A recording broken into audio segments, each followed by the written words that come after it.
Morning, everybody. So we have about 31 participants. It's 10 o'clock right now. Let's give it one more minute here to make sure everybody can get on. I know I had to put my Zoom credentials in the numbers to start the Zoom, so it took an extra minute. So let's give it a quick minute to hop on, and we can start this work group meeting. So thank you, everybody, for showing up on time. Really appreciate it. And we'll start here in just a few seconds. People are still hopping on, and it's leveled out here quite a bit. So let's start with about a little over 100 people on right now. So let's start out. And again, thank you, everybody, for showing up today. Really appreciate it. Welcome to the work group today. This is for the Clean Off-Road Equipment Voucher Incentive Project, or CORE. My name is Todd Sterling. I'm the lead staff and oversee CORE, and joined today by a couple colleagues. With me today is Eric Brown. Most of you have met him in previous meetings. Also, Scott Rowland is with us. He's a retired annuitant. He's been with the ARB for a long time. He's helping us out with CORE. And then Jacob Whitson is here with CalStart, and they are our project administrator for the CORE project. Other CORE staff that aren't able to attend is our new manager, Young Trin. He's our section manager. He's unable to join us today, but if you need his to contact him, we'll have his information at the end of the slides. Before we get started, a little information on work group logistics. The presentation is not terribly long. I posted it this morning on the CORE webpage, so if you want to look at it there, you can do that. I'll show it here also. I think it's best to just let me run through it all, and then we can answer questions and comments at the end and have a discussion. As a reminder, this work group meeting is being recorded, and we anticipate a copy of the recording and list of meeting participants to be made available on the Low Carbon Transportation Incentives and Air Quality Improvement Project meetings at work webpage in about 2 weeks. In addition, we'll be leveraging Zoom's raised hand feature to facilitate comments and questions later on. If there are any Zoom disruptions for any reason, including malicious intent, we'll immediately end today's meeting and send out another notice to reschedule. And lastly, we're unable to allow anonymous meeting participants for security reasons. Please make sure your name is clear on the Zoom platform. If you're called, we will call on you to raise your hand based on the last 4 digits of your number. My contact information will be posted at the end. If you have additional questions or comments after this meeting, you can contact me through email, and I'll get back to you quickly. And as always, we appreciate your patience if we run into any technical glitches. That this meeting is about implementation of the heavy-duty CORE project for 2024. We're not here to discuss proposals for future funding policy or changes, or the professional landscape incentive, which was previously available here in CORE.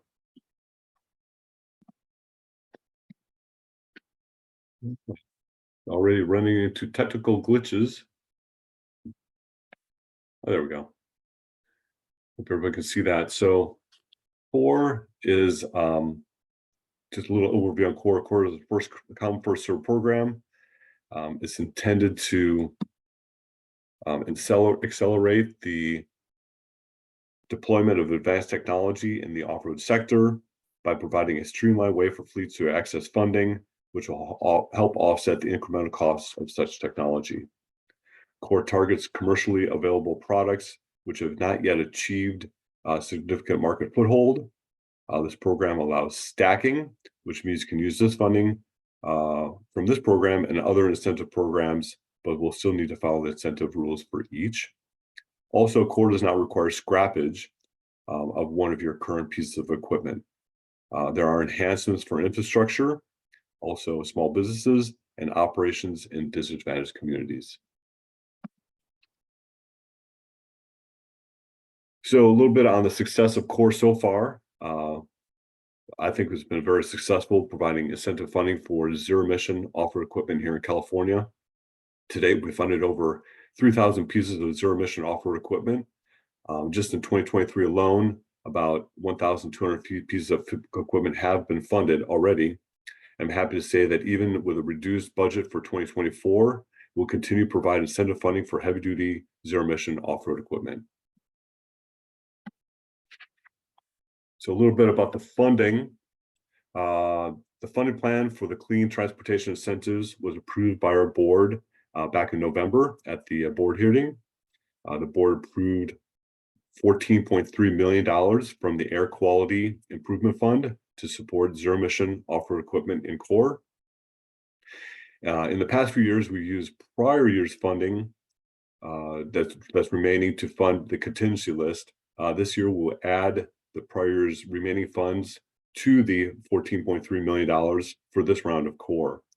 Unfortunately, this is still not enough funding to support the expected demand, but this is the funding that we have to work with. The funding plan discussed the possibility of discontinuing funding for some equipment types because of the reduced budget, the high incentive amount for equipment such as commercial hovercraft, rail, cargo handling equipment. But with the remaining funding, we will help fund those equipment types, still providing a wide variety of zero emission equipment types. So staff is not planning to eliminate funding for any specific equipment types this year. For this round of core, we'd like to provide some funding for 7 different equipment categories, combining some categories that we've had separated in the past. So we're not reducing categories from last year, but rather combining equipment types where it makes sense. For example, we've combined large forklifts and cargo handling equipment in one category. Note also that we've combined construction and ag. There's been some confusion in the past. For example, ag businesses and owners looking to get ag into their fleet will look at the core catalog and look at ag only and see some tractors there, which is awesome, but not review the construction category. For example, front end loader or like a skid steer can be used for both construction and ag. So that just makes sense there. Also last year, we separated out commercial hovercraft vessels and their shoreside equipment. This year, we're combining those into one category, much like we have with other categories for an enhancement for infrastructure for that equipment type.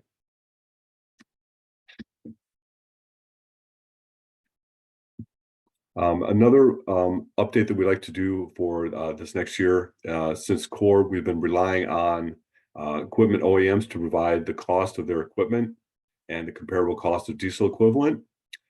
We've used this delta to provide the incentive amount. This system worked okay in many instances, not so well in others. We like to provide a more even playing field for terminal tractors, forklifts, MP, a $400 per kilowatt hour incentive per piece of equipment. And then in other equipment categories, we like to provide $900 per kilowatt hour per piece of equipment. 10% less for lead acid batteries. That's kind of the going rate. This lower amount for the terminal tractors and forklifts and MPUs is kind of what we've been doing in the past already. The terminal tractors, for example, we've had the $120,000 limit on those for the past few years. And the MPUs have been at $400 per kilowatt for the past few years also. So that's why the difference in the two categories. Again, this will not work for every category and battery type. So if there's other battery types beyond lithium ion, we can look at those on a case-by-case basis. And also in the case of commercial hovercraft, we'll continue to evaluate those on a case-by-case basis just because they're so unique.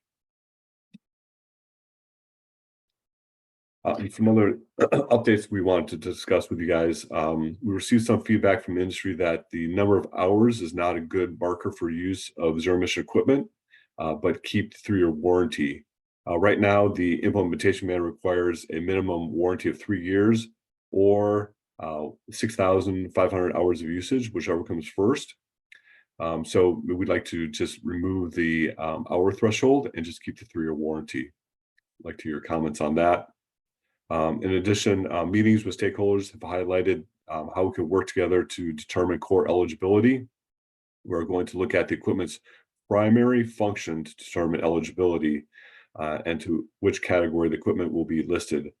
For example, if an eligible zero-emission crane may also provide, power on site, the primary duty of the equipment is a crane, not a mobile power unit, so it'll be listed as a crane in the catalog. This is a requirement for on-road vehicles. So if you do not own on-road vehicles, does not pertain to you. And the only place it really pertains in core is for on-road terminal tractors. So this is quite a mouthful of information. This is AB 794. So let me, push through it. I have some other staff here that have been working on AB 794. If you have questions on this, but let's discuss it. And if you had on-road terminal tractors, this will pertain to you. This started back in fiscal year 22-23. A fleet purchaser of new drayage or short haul trucks is eligible to participate in an incentive program if it demonstrates that it does not have any applicable law violation at the time of applying for the incentive, is not on the list maintained by the Division of Labor Standards Enforcement under Section 2810.4 of the Labor Code, and a test that will retain direct control over the manner and means for performance of any individual using or driving the vehicle. Again, this only pertains to on-road terminal tractors in core. For submitting a voucher request, please must submit a public attestation online to this address right down there with the HTTPS // I'm not going to read the whole thing, but you can see it there. That are in full compliance with all labor laws, including Section 2810.4 of the Labor Code, and in compliance with all Assembly Bill 794 conditions. Complaints received against fleets alleging labor law violations or false attestations will be investigated and referred to the state labor law agencies as appropriate. Attestations will be renewed annually while participating in an incentive program. A failure to do so will result in ineligible to participate in the incentive program. So that's a lot of information. Again, it only pertains to on-road terminal tractors. If they do get incentives for those, we'll have to go through an attestation process. I don't think it'll be that laborious, but of course, we'll help you through that process. One of the big changes we have for the implementation manual is we'd like to attachment just for commercial hovercraft. So it'd be attachment E, as in Echo. This will help consolidate the timelines and requirements just for CHC. Right now, the CHC is all throughout the implementation manual, and it has a lot of different timelines, such as timelines and letters of intent that are specific to commercial hovercraft. And we thought it'd just be clear for the whole implementation manual as a whole. And then when people have commercial hovercraft questions, they can go right to attachment E to find those specific questions that they have. And also, we'd like to highlight that commercial hovercraft equipment eligibility not tied to a specific vessel, but more of a place where a vessel owner can visit to see all the zero-emission vessel and vessel powertrain options. The owner can then contact the OEM to make the determination of what works best for their business. CAR will then work with the OEM on a case-by-case basis to determine the incentive amount. So this is for equipment eligibility. We're finding it's not difficult, but not as easy as, say, a terminal tractor or forklift to get the commercial hovercraft into the equipment eligibility. And we really like to highlight the different manufacturers and OEMs of this specific equipment into the core catalog. And then once that's in the catalog, if an OEM wants to team up with a vessel owner, they can do that, and then we can work on the incentive amount later on. So those couple highlights there. Here's my contact information. Again, my name's Todd Sterling. Here's my email address. Feel free to email me. Here's Eric Brown's email address. He is also here. Young Trent couldn't make it today, but if you feel like you need to go right to my manager, you can email him, and then sort of some just general email addresses. So I'll ask Eric to open up your lines for questions. Again, let me go over this real quick. Eric will then unmute your line for those participating via phone, plus #2 to raise your hand, and make sure to state your name and affiliation prior to asking your question or making your comment. Again, as I mentioned earlier, we're unable to allow anonymous meeting participants for security reasons. Please make sure your name is clear on the Zoom platform. If you've called in, make sure you raise your hand, and we'll use the last 4 digits of your number.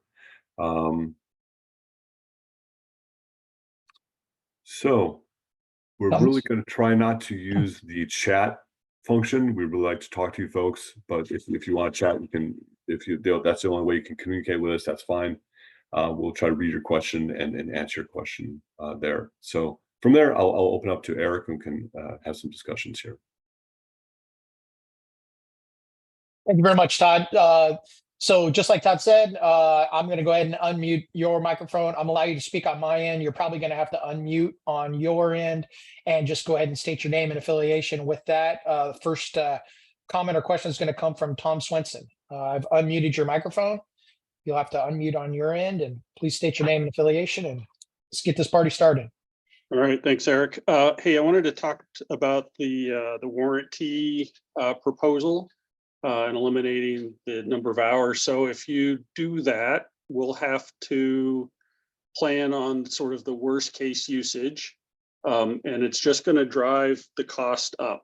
So offering unlimited time or hours, I mean, it's absolute. We could offer it, but we'll have to, again, plan for the worst case. Worst case costs money. So you may have an unintended consequence of increasing the price because you're trying to, allow unlimited usage in that time frame. Okay, so right now, Todd, we have 6,000. I think 6,500 hours. Is that? And I think people are struggling with, that's coming from, like the diesel runtime, right? Not necessarily a zero emission runtime. So how can we do that to balance the the cost and the number of hours and the runtime, and not like an idle time like we do for diesel? What would make sense for your industry? Well, so I'm going to answer a question with a question. So if during idle, basically the way we look at it is we're looking at energy discharge. So whether it's sitting, I'll say in air quotes, idling, if it's still discharging energy, that energy is going to get counted toward the warranty. So maybe a way to think about it is not so much, say, runtime on the clock, but energy discharge, because that's what's sort of, I'll say, causing the wear on the system, right? Is the energy discharge. So that might be a way to capture what you're looking for and kind of put some bounds on, what we'd be responsible for in terms of usage. Yeah, that's a great point. Thank you for that. Yeah. And if other folks on the line beyond Tom's industry think that there's a different number we should use or a different way to do that, I would love to hear that either today or through email. Thanks, Todd. Thank you. I'm going to go ahead, and our next comment or question is going to come from Daniel. Daniel, I have unmuted your microphone. Please state your name and affiliation. Hello, thank you. I'm Daniel with the Bay Area Air Quality Management District. I just had a couple clarifying questions. So for this warrant, I guess one on the warranty proposal is the proposal just to have, like, if someone submits a warranty and it says 3 years, but it also includes hours, does it just have to say 3 years on there? I just wanted to get some clarity in there, or is the requirement that it has to be 3 years and you can't have an hour limit? No, yeah, so right now we have a 3-year, or up to 6,500 hours of usage. That's what we have in there right now. And we're talking to some folks, and they're saying that some folks could use that up in a very short amount of time. Mm-hmm. So we thought maybe we just have the 3-year warranty to protect the customer for that. But Okay. I think there's some back and forth, from the previous commenter, Tom. Right.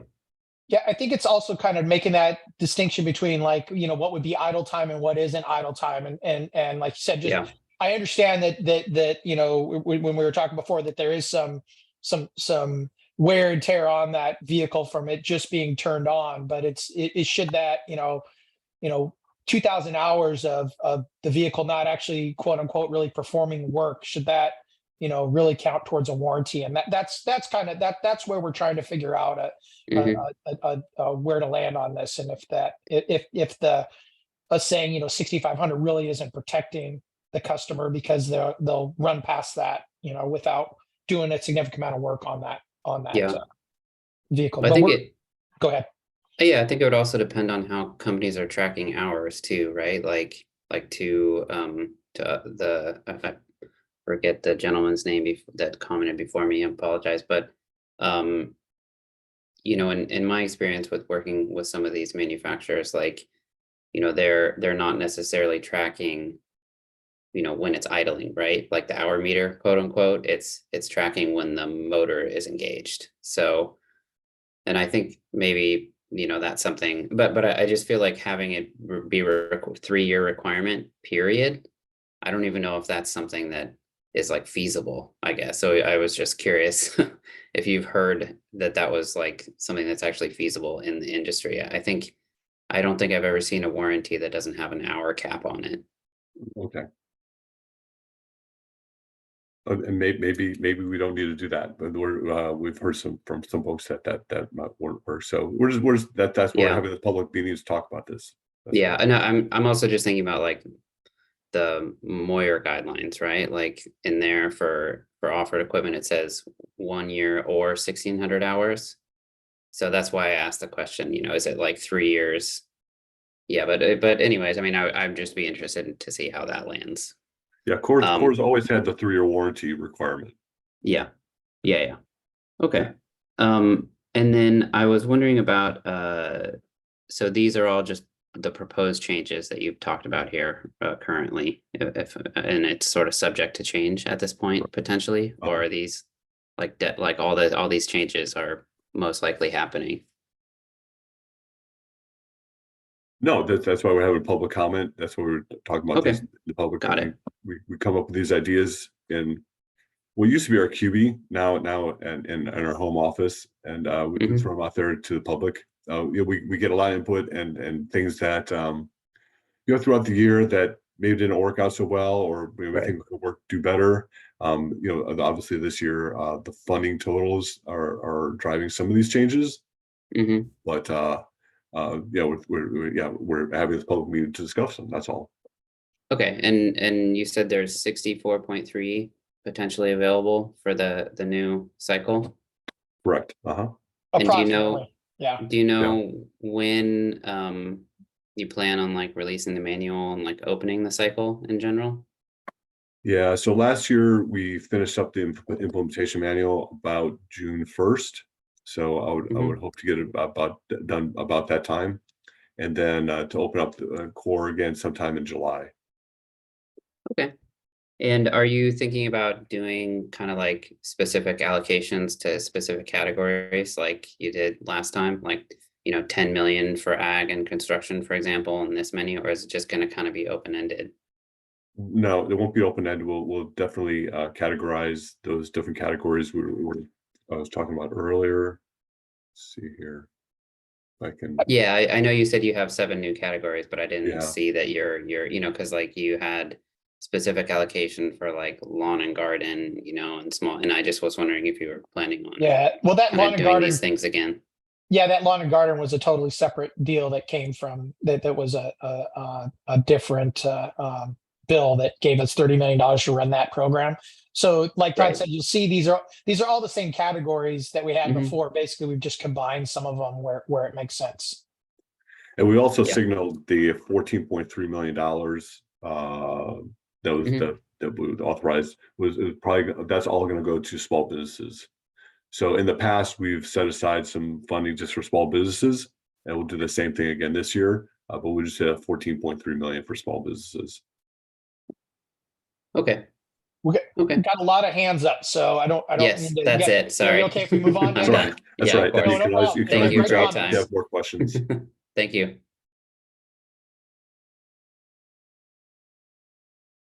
Okay, our next comment or question is going to come from Polly. Polly, I'm going to unmute your microphone. Please state your name and affiliation.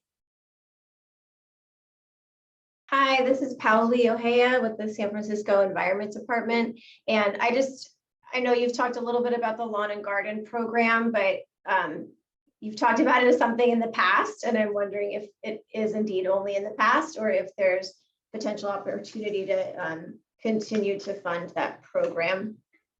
Yeah, this meeting is not for that. That funding has been exhausted. So that there's really nothing else to talk about at this time for lawn and garden. But you can always contact me if you have some questions. Also, I'll just throw in there since you asked a question. There's been money set aside and it's sent out to the districts for the Moore program for pro landscaping. So if you're looking for pro landscaping funding, contact your local area district. Ask about more funding for lawn and garden and pro landscaping. Thank you. Okay, our next comment or question is going to come from Doran.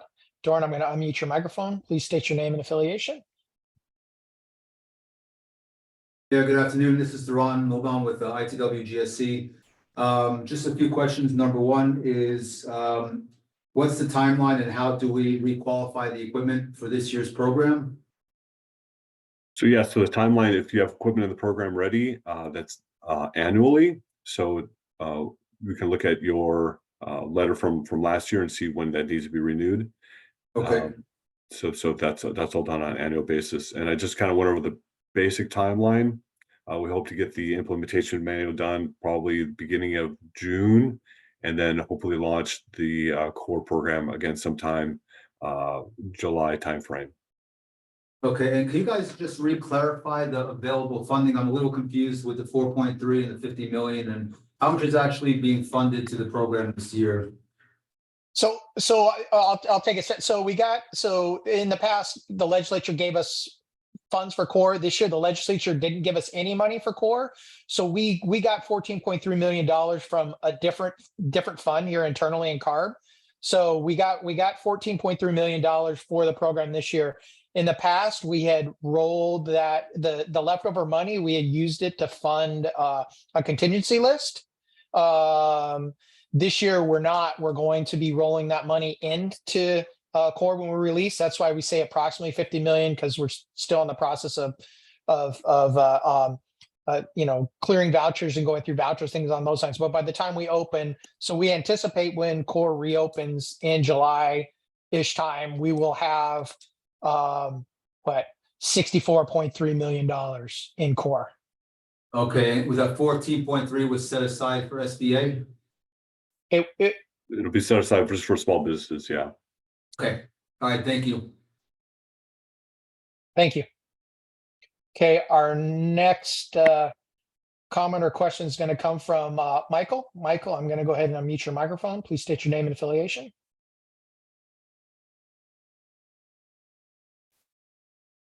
You have to unmute on your end, Michael.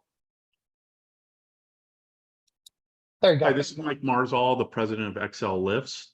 I got a couple questions here. The first is, before there was incentives for the disadvantaged neighborhood, small business, is that going to continue? Yes, Okay. Then are we, for the chargers, are we going to still keep the same format, like anything above 50 kilowatts? Are we going to get 30,000 for that? Then anything less, 3,000? we have not made any changes to those now. Okay. Then the other question is, are you guys set or firm on how you're going to fund like the $400 per kilowatt in the forklift category? So in other words, has that been set in stone or it's still up for discussion? It's still up for discussion. Yeah, and the reason I bring that up is obviously everybody's equipment is different. Even in the forklift category, you know, we have a number of manufacturers there. So our product, you know, we run it really super efficient, but there's other product that are same equivalent capacity that may not be as efficient, and they're running more kilowatts worth of battery on it. So it's almost like running more efficient, you're getting penalized because you're not going to get as much as the same equivalent capacity as the other manufacturer. Sure. Okay. So that's just something that maybe we can continue this discussion to see if we can equal out and make the playing field a little bit fair, you know, the same level across all the capacities of the forklift. Sure. Sure. Okay. Yeah, and I Yeah, think Love to sit down with you, Yeah. Michael, and discuss. This is where we're starting out. Like I said, the forklift category last year, remember we really expanded out on the implementation manual, the table in there by lift capacity and I think it's center of gravity. And so those really became detailed. And the numbers came out to be about $400 per kilowatt hour. But yeah, let's sit down, Michael, and talk about that. yeah. Thank you, Todd. That'd be great. okay, our next comment or question is going to come from Brady. Brady, I'm going to go ahead and unmute your microphone. Please state your name and affiliation. Yes, this is Brady Lewis from Case Construction, and that was a good segue because that was a similar topic. I had a question on your, for us in the construction and ag, the $900 per kilowatt hour.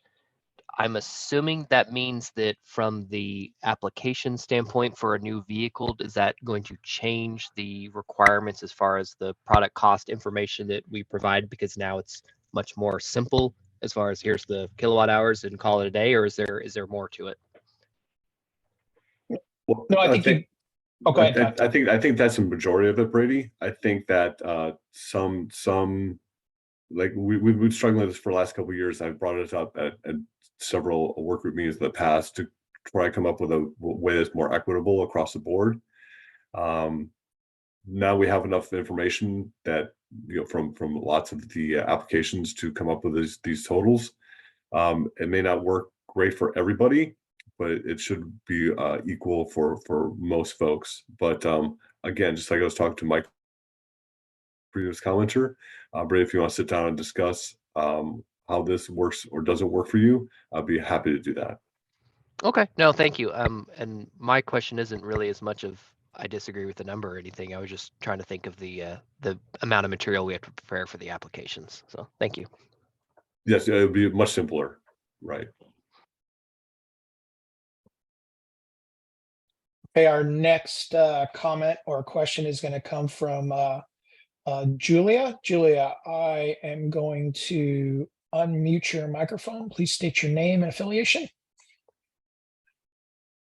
Hi, this is Julia Montgomery. I'm calling from Ryder. I just wanted to confirm the with the terminal tractor updated incentive amount. So if a tractor, for example, was 100 kilowatt hours, the incentive amount would be $40,000. Correct.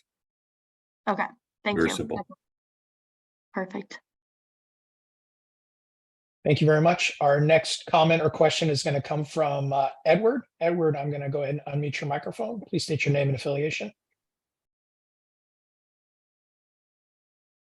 Yes, Edward Galindo, Volvo Construction Equipment, California. It looks like you were able to answer those, the questions we had concerning, the funding of the contingency list and, when the date's gonna open up. So thank you for that, those other questions. So, Anything super. else? We answered all your questions? Yep. Yeah, the floor is yours right now. yeah. Well, the question was, sorry, I'm reading it backwards again. The question was the deadline for manufacturers to submit paperwork. And I think that since we're already in there, that we just need to review our letter, our renewal date, correct? Right, they're annual. Yeah, yeah. And we should reach out to you probably 30 days out if we don't hear from you. But yeah, they're annual renewals. Okay, and then just a pivot off that same kind of similar question, if we wanted to add an additional unit that we have electrified, we can do that at that time as well. I would encourage you to do that now. Like if you have a commercially ready piece of equipment that Yeah. checks the boxes, don't wait until the last minute. What we typically do is we get the implementation manual out and stuff, and we'll kind of draw a line in the sand as far as it's usually about a month to 6 weeks before we reopen, and say, if you get a complete application to us, we promise we'll get through it. We'll do our best to get through it regardless, but we have to kind of draw that line in the sand. And I handle a lot of the manufacturer evaluations. So sometimes they're relatively easy. They're a couple weeks. Sometimes they go on and on and on. So yeah, we're always open for manufacturer evaluation. So if you have a product that will fit in core and you want to get it in there, don't wait. 10-4. Excellent. Thank you. Thank you, Edward. Okay, our next comment or question is going to come from Lisa. Lisa, I'm going to go ahead and unmute your microphone. Please state your name and affiliation. Hi, yes, my name is Lisa McGee with Tom's Truck Center. So I'm new to following cores, so I want to make sure I'm clear on some of the information that you're sharing today. On the new 7 sections or categories, however you're referring to it, can you recap on those, what those are, the new ones? And then on the funding enhancements, I'm not able to follow that specifically. What is considered a small business? What is the enhancement? Is it a percentage or what is it? And then in the program itself, are there any caps as it relates to quantity of vouchers, an annual cap, MSRP price on the piece of equipment? Is it capped for the rebate amount compared to it? Is there a delivery timeline for equipment? And what is the redemption timeline? And is there a wait list? That's quite a list of questions you have there, Lisa. Would you like me to go one by one? So the I think I have them all. Okay. So for the categories, we're not. So last year I think we had 11 different categories. This year there's 7. We're not really eliminating anything. Oh, okay. We just combined some to where it makes more sense, right? So like I said in the presentation, like large forklifts and cargo hand equipment were separate, and we combined those. And that's for a couple of different reasons. They kind of work together anyway, and we're ending up with these. What we did last year, we had a total amount of funding. We divided it out by category, so every category had the same amount. Okay, but not every category spends the same amount. Terminal tractors finished up in like an hour. The first day it was open, and other categories never spent through their funding. So we wanted to really spend through the funding so we get equipment out there faster. Okay. You have questions about enhancements. Mhm. So there are enhancements for disadvantaged communities, and that's based on the Cal Voucher Screen 4.0, and that's 10% of the voucher. Small businesses, that's defined in our implementation manual. I don't have it up in front of me, but I can get that to you after the meeting, or you can go on our webpage and check that out. And that's 15% of the voucher amount. And then for infrastructure, it depends on the piece of equipment, but it could be from $3,000 to $30,000 per voucher. And then You also mentioned caps. So Right. right now there are no caps in a core. That's I think that's an HVIP thing, or it's been an HVIP thing for a while. Delivery dates, that's all outlined in the implementation manual. And then redemption timeline, was that your question? Yeah, that was a question.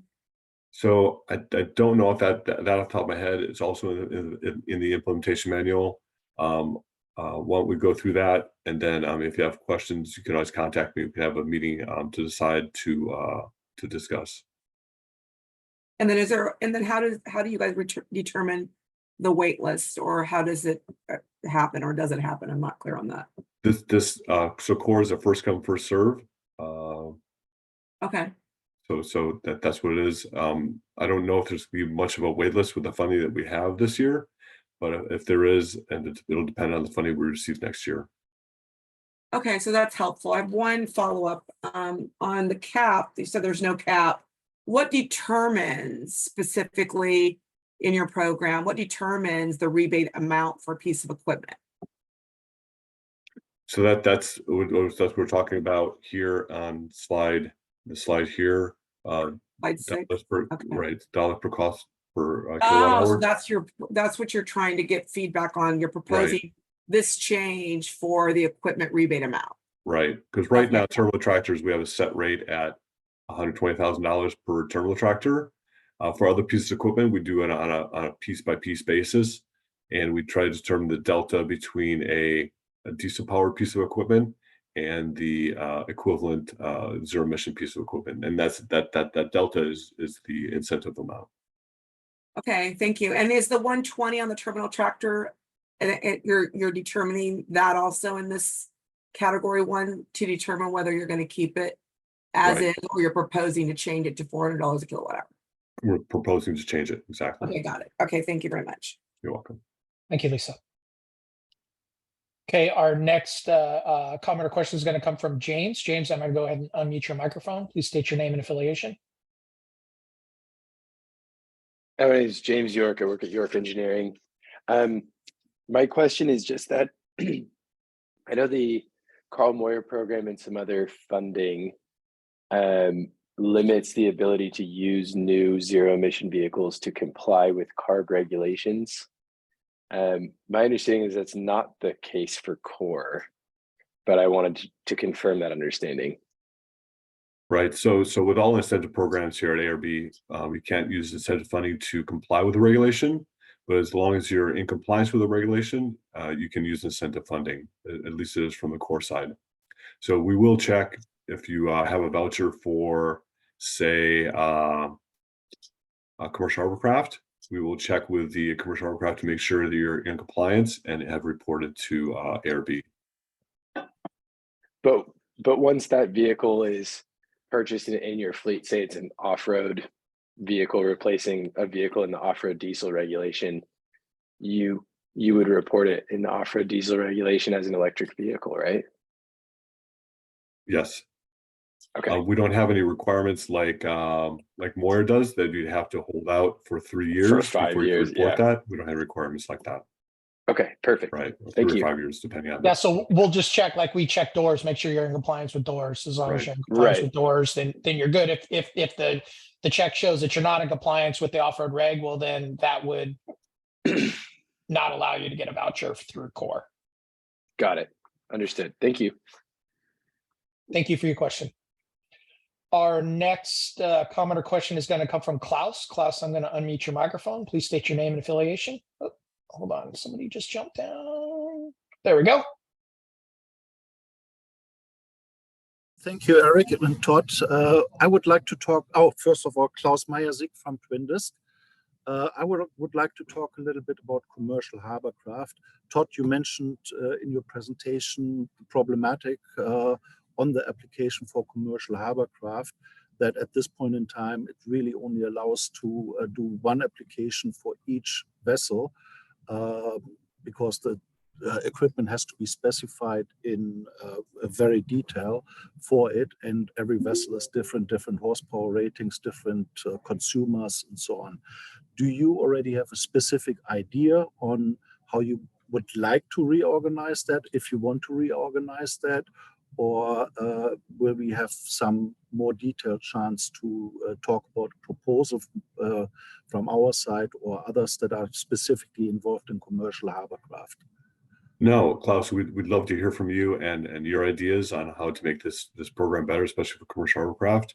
I think we've met with lots of different commercial hovercraft powertrain operators and come up with a couple of different ideas.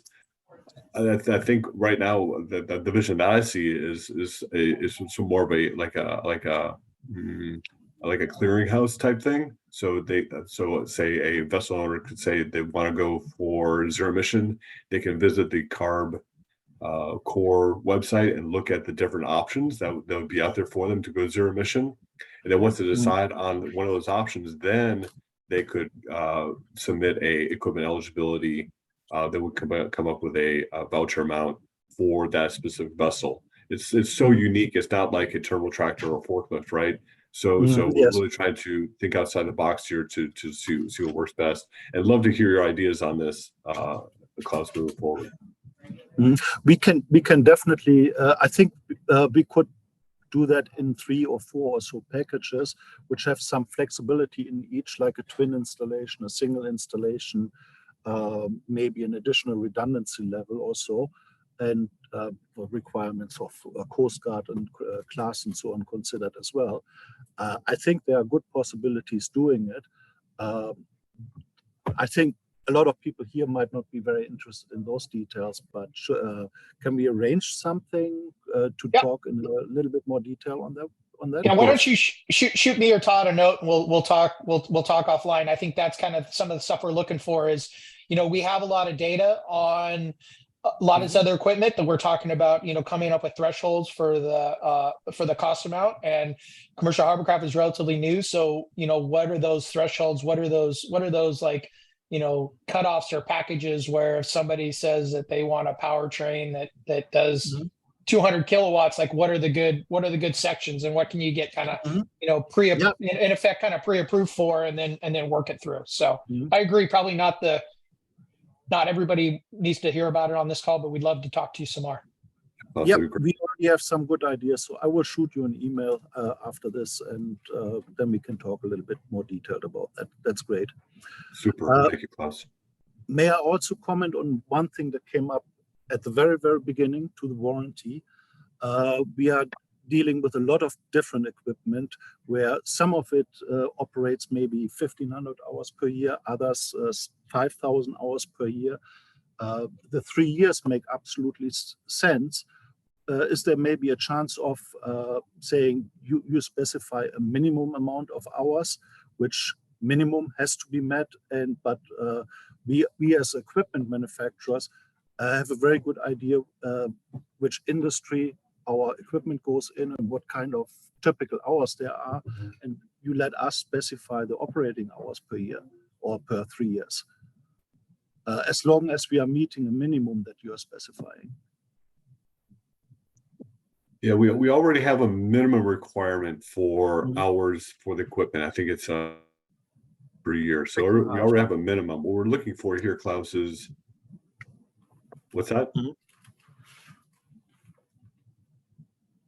So what we're trying to come up with is a number that makes sense for warranty, for hours of operation for the zero emission equipment, right? So typically this has been the 6,500 hours has been used for, coming off an hour meter from a diesel engine, but maybe that doesn't make sense for zero emission, and that's what we've heard from some stakeholders.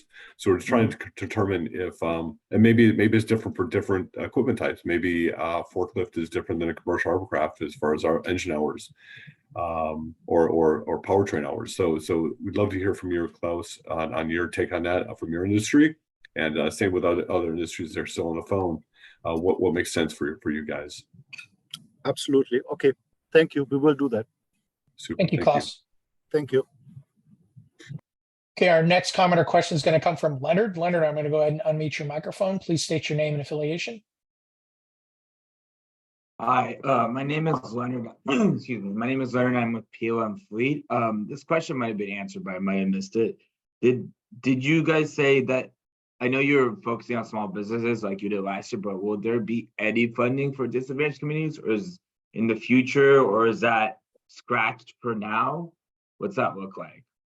No, so yeah, we answered this, I think, on one of the first slides, that we'll still allow enhancements for infrastructure, small businesses, and disadvantaged communities. So that's for disadvantaged community, that's a 10% enhancement for each voucher, if it operates in a disadvantaged community or home based at disadvantaged community. Yeah, and is the funding, because like with this last year, the funding was reallocated a little bit more towards small businesses. Is that the case as well for next year, or is that up for discussion? No, so that's what we're gonna do. So the $14.3 million, just like last year, we had to set aside for small businesses, all overall. We're gonna put that $14.3 million just for small businesses, but there also be enhancement for small businesses as the vouchers come in. Okay. Did you mean disadvantaged communities? You said small businesses. Both, yeah. Okay. Okay. Thank you. Thank you, Leonard. Our next comment or question is going to come from Emily. Emily, I'm going to go ahead and unmute your microphone. Please state your name and affiliation.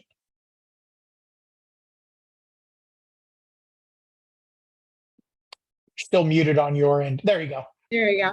Hi, my name is Emily Stevens. I'm with GNA, a consulting firm, and I just wanted to touch on the funding levels and particularly the 50 million that's left over from 2023. Yeah, that right there. In February, I was in a webinar and I thought they mentioned that this leftover funding would be used to fund small business vouchers in the oversubscribed categories. Is that still the case? And then this 50 million is what's left over after that, or is that plan kind of abandoned and this 50 million will just be added to the next round instead? No plans have been abandoned. We're funding the small businesses from the contingency list from last year, so that's done. And the approximately $50 million left over is what's left over. Got it. Okay, thank you so much. Thank you, Emily. Our next comment or question is going to come from Ricardo. Ricardo, I'm going to go ahead and unmute your microphone. Please state your name and affiliation. Hi, Ricardo Hernandez. I'm from Gencel Energy. Earlier, a gentleman referenced the voucher program and possibly having a manufacturer add their product. What would be the best route, or who would be the best contact to do that? If this is a remedial question, I do apologize. Just something that I wasn't sure of. No, great question. Yeah, so currently I handle all the manufacturer evaluations, but you don't want to send it to me. You can include me, go through in the implementation manual, attachment A of the implementation manual. It'll have it denotes what you need to fill out and everything, and the core website, which is that core at ard.ca.gov. So you can include both of them, but we want to make sure everything's going as far as manufacturer evaluations includes that core at ard.ca.gov, just to make sure nothing gets missed. Isn't going to just only a personal email address, if that makes sense. And I'm happy. And if you have questions offline, specifically about your equipment and if it meets eligibility, things along those lines, shoot me a note. I'm happy to set up a meeting with you. We do those all the time. So set up a 30-minute meeting. We can discuss your product. The other thing I do like to tell people is that it's the manufacturer evaluations are not like a test, right? So it's not, here's the implementation manual, you figure it out on your own and you submit it to us and we'll tell you yay or nay. And we definitely, it's a process. So I'm happy to work with people through the entire process. No, I appreciate that. Perfect. Thank you so much for your help, Eric. Okay, thank you. Our next comment or question is going to come from Art. Art, I'm going to go ahead and unmute your microphone. Please state your name and affiliation. Hi, Art Slayton with Unify Aviation. My question's about eligibility. Typically, we're a ground handler for airlines around California, where we do not have the leaseholds. We're basically, we're not tenants either. We're working for the airlines itself. Will we still be eligible for this? So Art, do you guys own the equipment, or do you lease it from a separate leasing company? No, the GSE equipment is ours. We own it. Okay. Yeah, so you just work through a dealer. So if you go onto the Core webpage, there's a list of dealers throughout California that are authorized to sell Core eligible equipment, and you just buy your piece of equipment through that dealer. One of the cool things about Core is it's basically for you get the discount at the point of sale. The dealer would then be made whole later on by our project administrator, CalStart, and get the complete funding for them afterwards. Okay, thank you very much. You're welcome. Thank you, Art. Our next comment or question is going to come from Catherine. Catherine, I'm going to go ahead and unmute your microphone. Please state your name and affiliation. Hi, my name's Catherine Wirtz and I'm with KEW Grant Services. Can you please elaborate on what you mean by reviewing high-cost equipment types? And does that mean that they're less likely to be funded in the future? Okay, so we're talking about let's see where we're back at this slide here. Yes. So yeah, so when we were putting together the funding plan back in September of last year, October last year, for our November board meeting, we only had $14.3 million for this whole program. So we were really concerned about, spreading the money as far as we could. And that in that document, we threw out the idea that, hey, if we only have $14 million, we may not want to fund commercial hovercraft, rail, things that cost up to $1 million per voucher. That really take big chunks out of $14.3 million. Fortunately, we had $50 million left over from last year from undersubscribed categories, and we won't have to stop funding those categories. But it's just a way to save money, but we won't have to do that this year. Thank you. Thank you, Catherine. Our next comment or question is going to come from Yabin Mo. I'm going to go ahead and unmute your microphone. Please state your name and affiliation. Yes, thanks, Eric. This is Yabin Mo from CNH Industrial. So my question again is on the allocation for these 7 categories. So if I understand correctly, there's no more allocations. So right now we will probably divide up the $64 million and divide those up by the different categories. It may change a little bit because I think construction and ag will take up a little bit more, so we may have to adjust those a little bit. But that would divide up the remaining funding by these different categories. Okay, thanks. And another question is, in case there's one category there's a leftover money, I know eventually it will, let's say, open up to the other categories. Is there any hold period, for how many months hold for that category? Right, that's a good question. So like last year, last year's example, we opened up on July 18th of 2023, and we closed on January 18th, 2024. So we stayed, and then we had some contingency lists. And last year in February, we funded the contingency list only for small businesses leftover funding. So that was kind of the timeline for last year. I would think it'd be pretty similar for next year. Okay, all right, thank you. Thank you very much. Our next question is going to come from Lisa McGee again. Lisa, go ahead and state your name and affiliation again and your question. Hi, yeah, this is Lisa McGee with Tom's Truck Center. I had a couple of follow-up questions. On what is this definition for a small fleet in this program? And then what is actually the eligible fleet? I'm not clear on that. So there is no small fleet. That's a on-road thing. So do we have small businesses here? That's what I meant, small business. Okay. I can send that to you if you send me an email. I don't know off the top of my head. I'm Okay. sorry, and I have a couple of different screens open here, so I can't open another screen to read that to you. But it's less than Oh, $15 thank million, you. less than $15 million in revenue annually, and less than 100 employees. There you go. Thank you, Jacob. And then the other question, did you still have that one? So I don't remember the other question. Oh, Sorry. okay, it's okay. What is an eligible, I don't know, fleet, person, entity in core?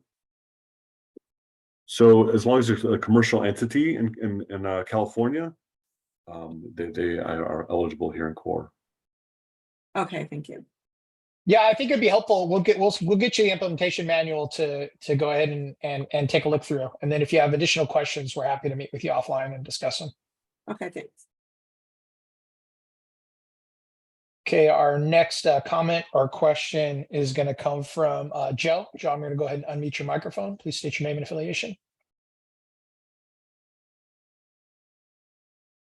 Hi, this is Joe Beek with the Babel Island Ferry, and I've been listening carefully, so I apologize if I missed this, but I think you said that the 64 million would be allocated across the 7 categories.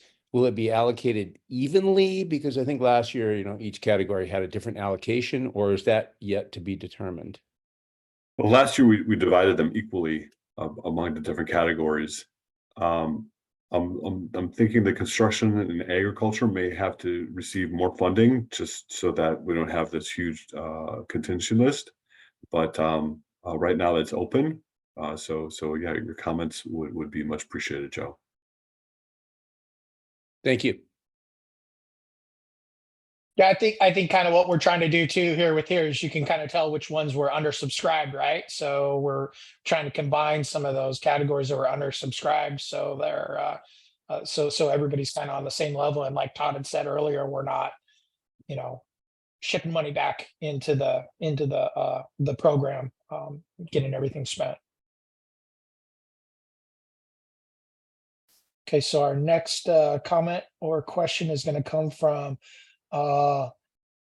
Alan Ing. I'm going to go ahead and unmute your microphone. Please state your name and affiliation.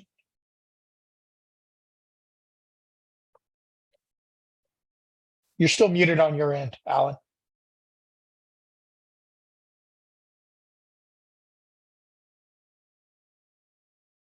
Okay, I'll come back to Alan. And let me see. I'll come back to you, see if you can figure out your microphone. How about Alan Dunkshire? Alan Dunkshire, I'm going to go ahead and unmute your microphone. Please state your name and affiliation.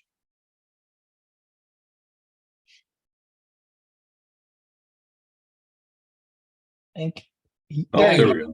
This is Alan Dukeshire with Nidec Motor Corporation. Curious on the core voucher, manufacturer eligibility review. Is that,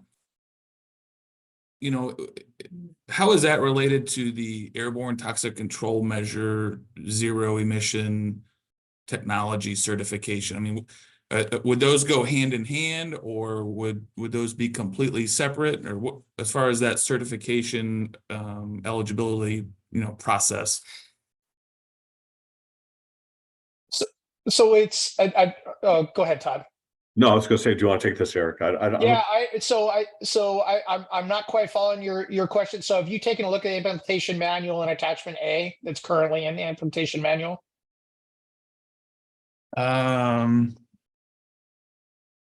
So we require, certain things for a piece of equipment to be in core. There's no, we don't, if we're talking about entire vehicle, if we're talking about entire vehicle or vessel, that's kind of one path that we go down for eligibility. If we're talking about a conversion kit, then that needs to not only go through the core attachment A review, but it also needs to go through another section at CARB called the aftermarket parts section, and they'll issue an executive order very similar to what would be issued for a diesel vehicle. Yeah, and I'll also want to add, Alan, to get eligible in core is not a certification by any means. right? So there's certification for on-road equipment. There's a process for that already through ZEPCert. There's no certification process for off-road equipment. That's what we're talking about here. This the equipment eligibility only makes you eligible to be in the core program, but it's not a CARB certification. Thank you. Does that answer your question? Yep, thanks. Okay. Our next comment or question is going to come from Shannon. Shannon, I'm going to go ahead and unmute your microphone. Please state your name and affiliation, and then I'll come to you next, Alan.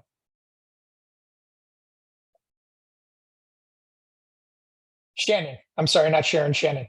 My apologies. Sure. Shannon Villarreal with Pepe Kenworth.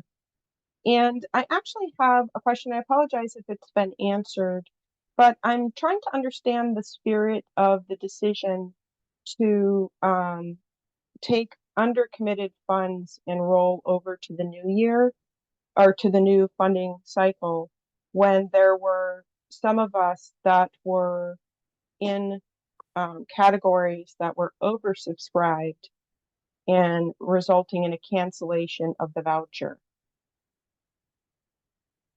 Right. So last year like I said, we divided these categories up. I think each category got like $15.4 million per category. And then some of those categories were oversubscribed. We did try to fund those categories as much as we could, but we only funded small businesses, and then we used the remaining funds for undersubscribed categories. For example, let's see, commercial hovercraft, even though it's still open, will be undersubscribed, and we use that money for next year since we didn't receive very much funding. Sure, understood. Is there a proper or a procedure in place in terms of appeal for that? For example, in situations to where there's a truck that is sold with an accompanying TRU, and the truck gets funded through HVIP, but the TRU being over in a category of overcommitted and cancellation of the voucher, it places the customer in a position to where they either have to forego their HVIP approval just to be able to submit under the new funding cycle to be able to attempt to get the TRU funded. So there are certain transactions that actually have a combined stacked funding involved, and if the cancellation of that voucher really puts the customer in a situation to where they have to make unfortunate decisions. So I understand the customer itself in that case, that where the voucher was canceled was not a small business, but it was a lease situation, and those lease situations are very touchy because of having to cancel the lease agreement, subsequently losing the HVIP voucher, and then just to be able to apply for the TRU for core funding and then the next funding cycle. So there was no notice to us about any of that at the time the voucher was submitted. It was not overcommitted in terms of the funding. So it's a very touchy situation, and quite honestly, I think that there needs to be a proper appeal process in place to be able to handle those situations. Yeah, that's a good point. We don't coordinate with HVIP. There's not a lot of crossover. You made a good point where there could be some crossover, but we don't coordinate with HVIP. And it is unfortunate that we have to have a contingency list. We don't have unlimited funding for these programs, but we do our best. And for the past few years, we were able to fund most of the contingency list, but still not all of them. All the vouchers. So in the past, other things have been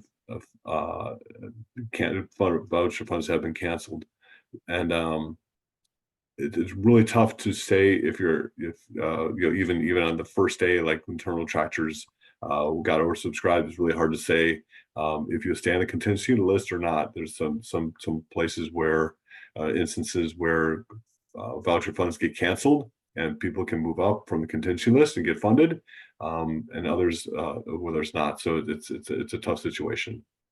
Is there a reason why the contingency list didn't just hold in term rather than cancellation? As you know, a lot of these situations to where, especially in zero emission trucks, they're being built. So the delivery on them will come far after, the opening of the new core funding cycle. But the decision to cancel those that were on a contingency list versus just hanging on to the contingency list for when the new funding cycle opens. Yeah, so I think we can work with CalSTAR to notify people if they're on the contingency list, and then you can make a better decision instead of just waiting around for another 6 months to decide what's going to happen, right? So Well, maybe you can get just so you know, it's not a matter of just waiting around because of the parameters of the core program, that the actual order has to be within 60 days of voucher submittal. That puts the onus, if it's not a continuing transaction, if you cancel it, then there has to be a new order, which is not possible in the case where the order is tied to another funding cycle. So it's the actual cancellation of that voucher that created the issue. Okay. Yeah, well, I'll think about that. We'll look at what the implementation manual says. Maybe we can make some adjustments. Great, thank you.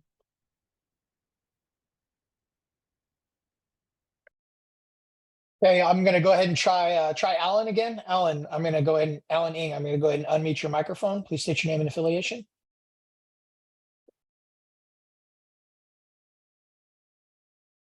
You're still muted, Alan. Okay. This is Alan Ng with There you go. Resources.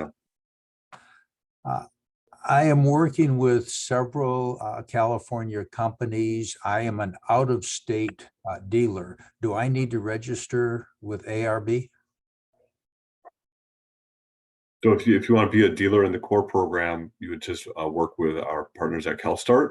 Go to the californiacore.org webpage, and you can register in there as a dealer. Thank you. Thank you, Alan. Our next comment or question is going to come from Catherine. Catherine, I'm going to go ahead and unmute your microphone. State your name and affiliation. Yes, Catherine works with KEW. Rail is not listed in the funding categories. Is this correct? It should be. If it's not, that was If it's my not, mistake. it was just an oversight. Yeah, that was my mistake. It should be on there. Okay, thank you.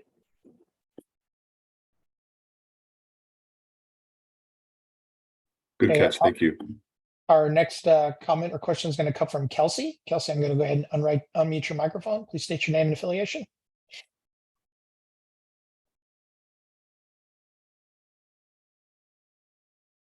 Hi, sorry, I don't think I was unmuted yet. My There name you go. Gotcha.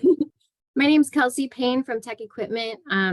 We are a heavy duty truck and terminal tractor dealer. I have a couple questions and comments. I was a little late to the meeting, so hopefully I didn't miss this, but is there a planned new core funding cycle open date?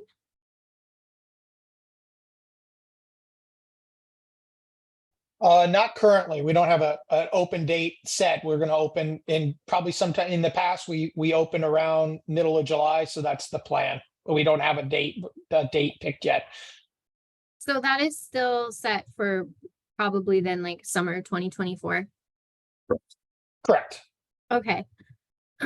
And then as for the new way of deciding the funding amounts, I saw for the terminal tractor specifically, it's $400 per kilowatt hour.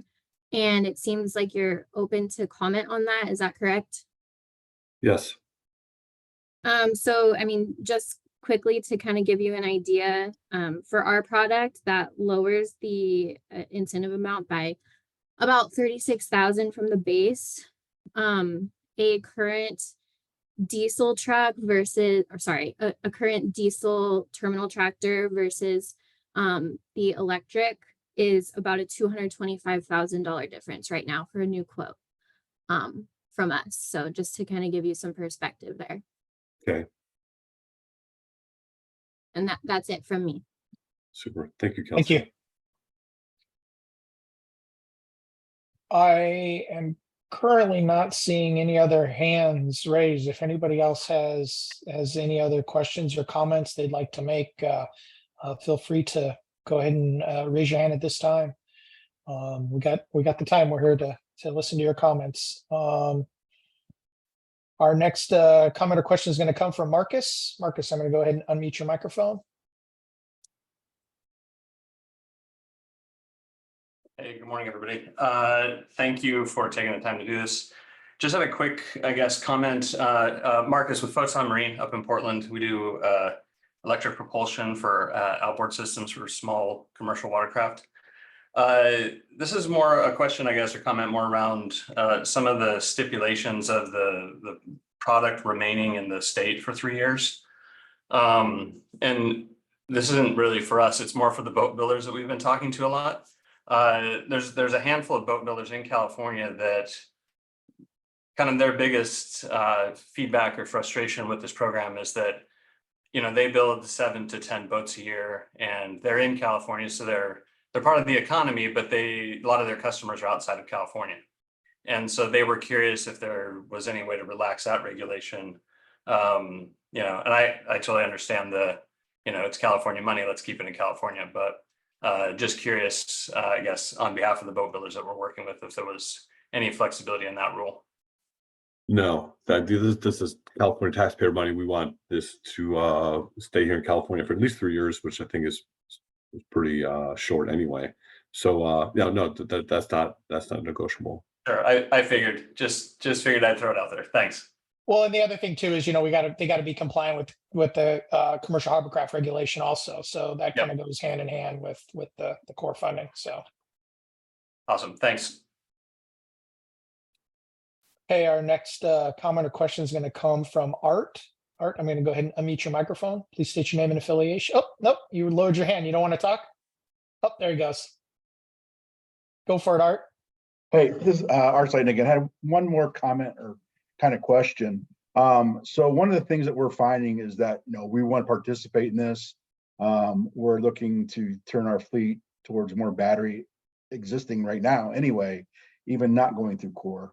However, one of the issues that we're running into is that a lot of the airports don't have the infrastructure in place, and then trying to get that infrastructure put in place is it's pulling teeth.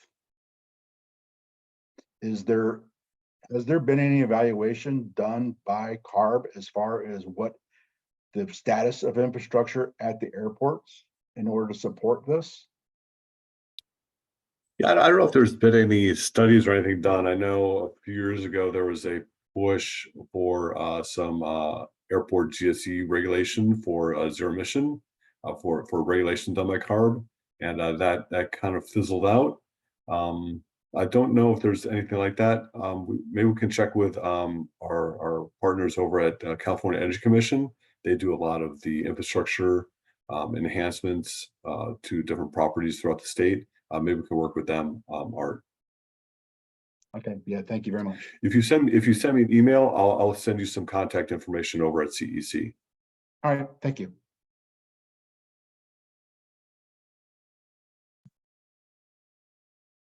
Okay, our next comment or question is going to come from Alan. Again, Alan Ing, I'm going to go ahead and unmute your microphone.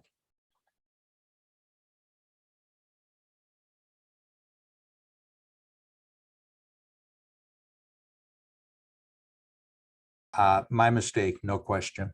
Okay, sounds good.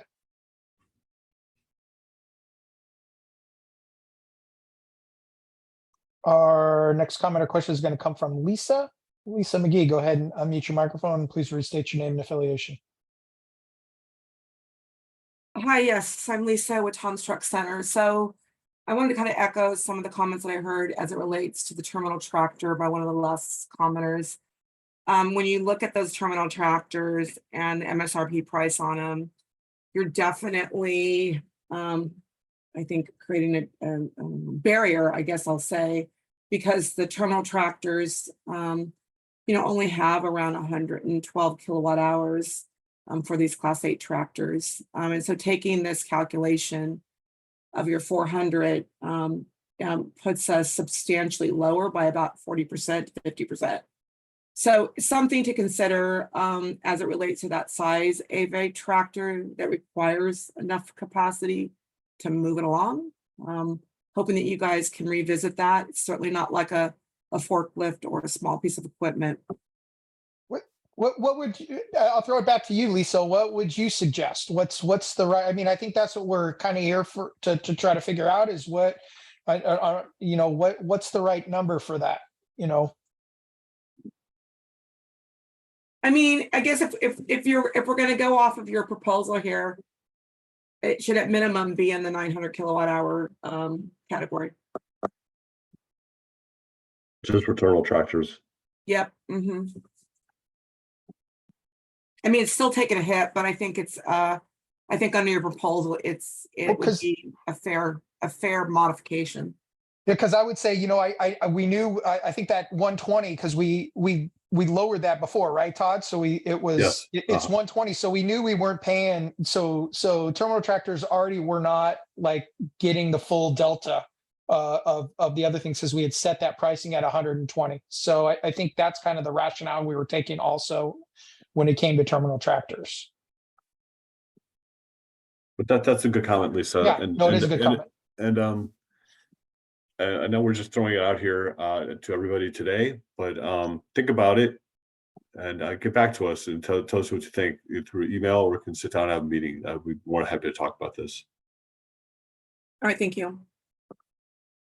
Our next comment or question is going to come from Evan. Evan, I'm going to go ahead and unmute your microphone. Please state your name and affiliation. This is Evan Schmidt from Maxwell Vehicles. We also produce refrigerated vehicles. I'm curious if you could speak to how the incentives would be determined for transportation refrigeration units. It's an area we haven't discussed yet today. At TRUs, we've been doing the same thing for everything else is you know, the delta. So they don't fall in the $400 kilowatt, so they'll fall in a $900 kilowatt hour, which makes sense because they're pretty small. Sure. I think that's just an oversight that should have been included in that bullet on. I mean, on we that slide. try to include just about everything else, but yeah. Yeah, well, I'm the diversity speaker here, so yeah. No, as far as TRUs, yeah, that works. yeah. bring in TRUs. Yeah, don't forget us. Thank you. You're welcome.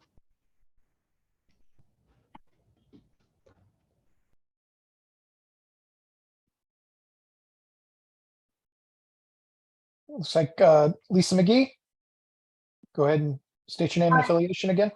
Yeah, this is Lisa, Tom's Truck Center. So I wanted to tag on to Evan's comments. Since it isn't included, I wasn't even thinking about it in my brain. Obviously, we know that this particular type of equipment is going through its process to be available, so to speak, right? And even the legacy OEMs are trying to find their traction to meet these requirements, and it's you know, kind of to be determined. So I want to be open-minded. There's completely a different type of pack that's going to be on a van or a medium-duty vehicle class 4 or 5 maybe, and then compared to a 5, 6, or 7 or 8. So I think we need to find some harmony between what you are going to identify as a small pack that would fall into the 400 kilowatt hour versus what should be for the heavier ones, similar to what my arguments were on the terminal tractor, to make sure that we're fair, because these are full integrations, and I think the cost is not going to be it'll become its own barrier. So just some thoughts there. So are you talking about TRUs or are you talking about terminal tractors here? TRUs. I was just trying to draw an alignment between the two because of the bigger pack sizes for a true. And also just because it does go into a different integration, whether it's going to be a standby solution or an integration that's going to come from the drivetrain versus also having to also add in a charger. So the expenses associated with the trues, I think, are going to be completely different on the bigger vehicles than they will be the smaller ones. So I just think you've got to find a split between the two. like Okay. I was kind of sharing on terminals, to make this not a barrier to support the mandates. Sure. Love to hear your comments on that, Lisa.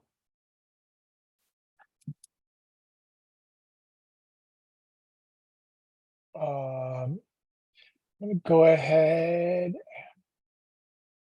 Our next comment or question is going to come from Doran again. I'm going to go ahead and unmute your microphone. Please state your name and affiliation one more time.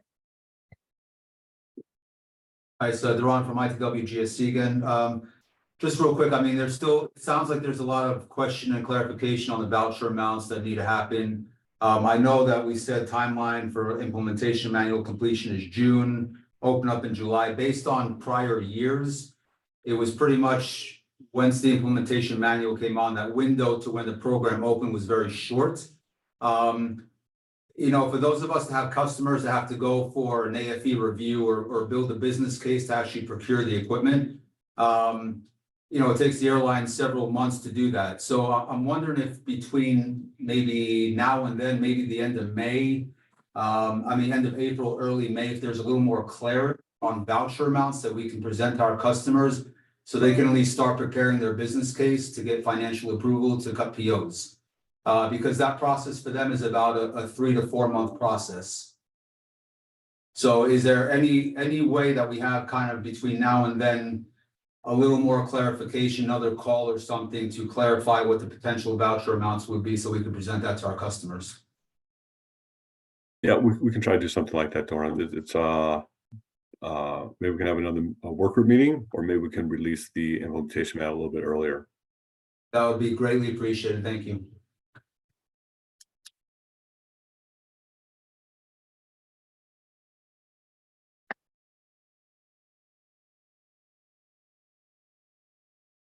I'm going to go ahead and unmute Lisa. Lisa, go ahead. Okay, thank you, Lisa, Tom's Truck Center. I just wanted to add to the reasoning to maybe help carry some weight on these going up to 900 kilowatt hours in consideration for some of these more costly, expensive terminal tractors and or maybe TRUs. There is no federal excise tax as it relates to these pieces of equipment without being on road. So I just wanted to make sure I'm making sure there's clarity on some of these costs that typically you might find in other types of equipment that have rebates. You still get a depreciated value opportunity in the Federal Excise Inflation Reduction Act, which you won't get in on-road vehicles.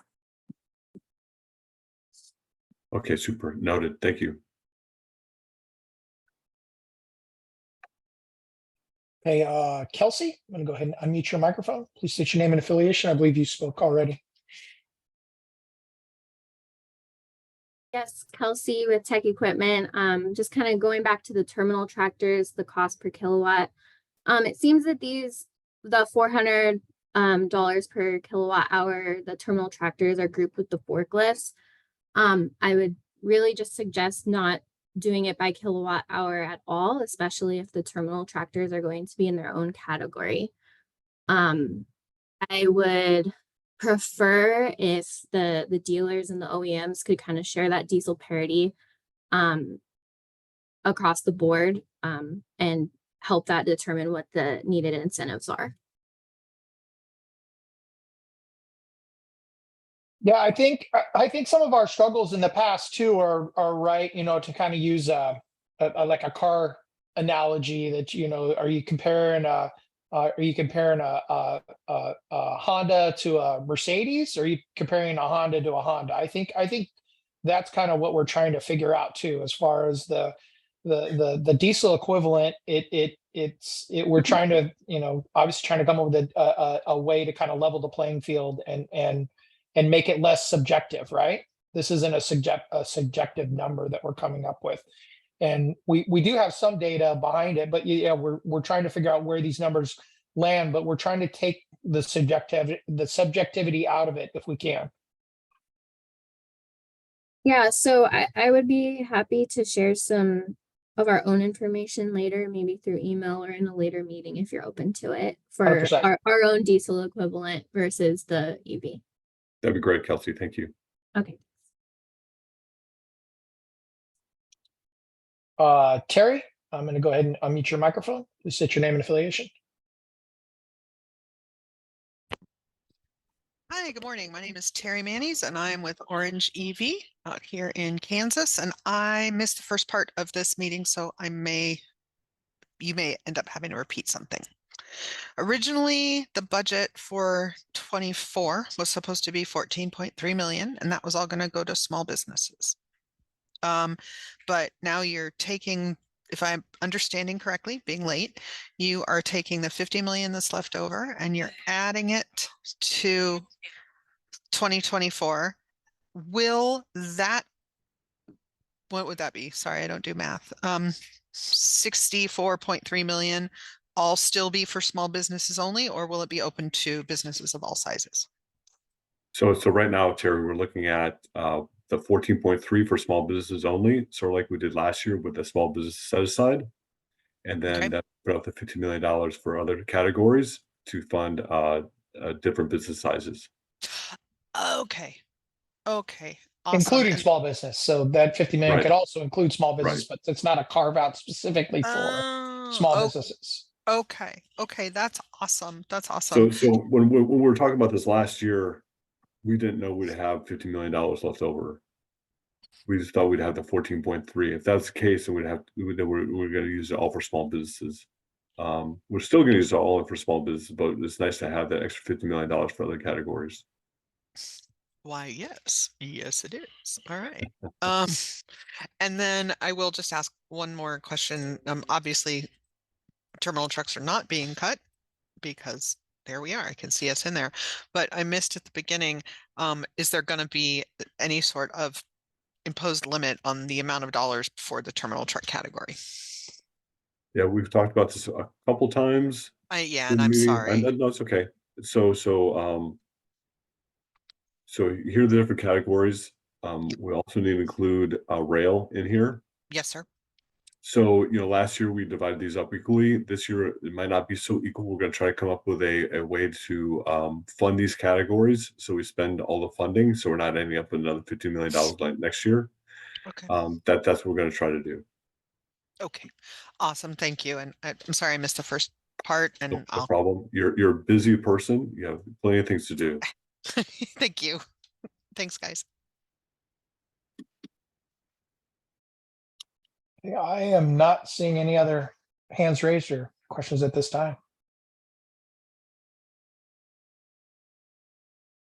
So there's all our contact information. If you have a follow-up, please feel free to reach out to any of us. And I just want to say thank you to everybody who had comments and questions. Really good conversation today. I'm looking forward to hearing back from folks about especially the dollar per kilowatt hour and some of the other topics we talked about today. So email is always there. Always send us a note if you have questions, and we're always happy to have a meeting with everybody. So thank you everybody for your time today. Thank you, Eric, for facilitating and then helping out with the Zoom. And thank you everybody for helping out. So everybody have a great day, and I'll talk to you all soon. Bye now.